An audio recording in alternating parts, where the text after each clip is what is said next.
Hi, I'm Lisa Wells, and I'm one half of a performance art group called the Body Habitat Project. I work with my friend Lily Gale.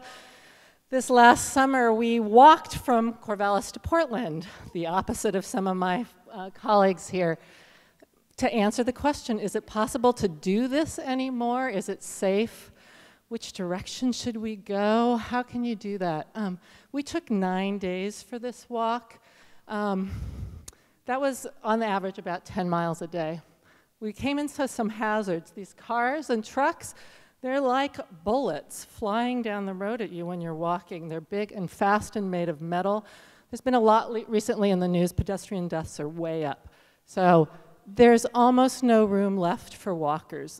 Cars really have taken over every pathway on the landscape. You might have enough room for your 2 feet. You might be in and out of the road because there's been no planning. Even in the urban environments, the sidewalks are all torn up. We watched a man in a walker trying to navigate this intersection.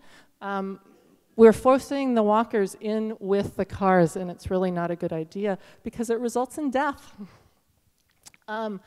Lots of evidence along the roads. We didn't see any dead humans, but we saw lots of shrines.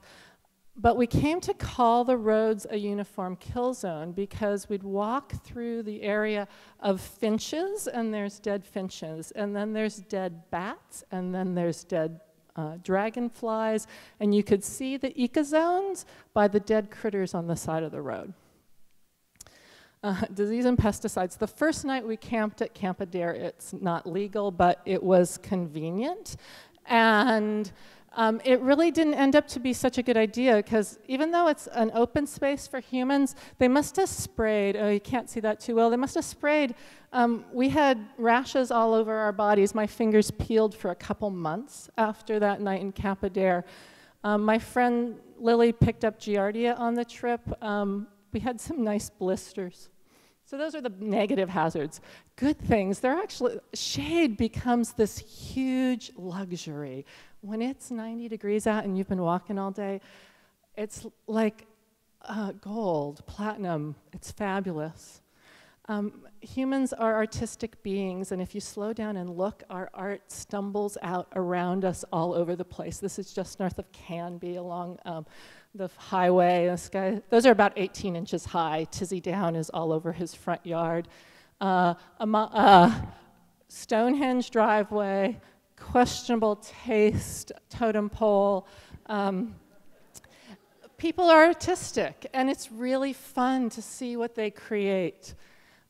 Did you know there were camels in the Willamette Valley? If you're going any faster than on your foot, you're not going to see camels, bovines, and crop circles. I saw crop circles. They exist in the middle of the Willamette Valley. And the world is beautiful. At 55 miles an hour, we cannot see how beautiful the world is around us. You have to slow down and get out of your car to notice the flowers on a filbert tree. It's a stunning place, and there's not even any words. Once you slow down and look, and you see the critters, and you see the world around you, it's still beautiful in spite of what we've done to it. So I encourage you to get out of your car from time to time and look and see what's still there. You'll also learn that you need a lot less than you think. I started out with about 50 pounds of gadgets on my back, and I ended up with 15 pounds. I still had my iPad, Chris.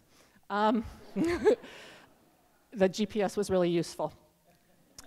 So some hazards were death, disease, blisters, facilities are few and far between, and you really are suspect. People are really, don't trust you too much when you're walking. They assume you're homeless or looking out, so that was a problem. On the positive side, time slowed way down. You get to see beautiful places. You get to know yourself and a friend way better, discover what you need. Your body was designed to walk and you'll feel better. And you can try some alternate transportation if you really get too tired and need some help. Thank you.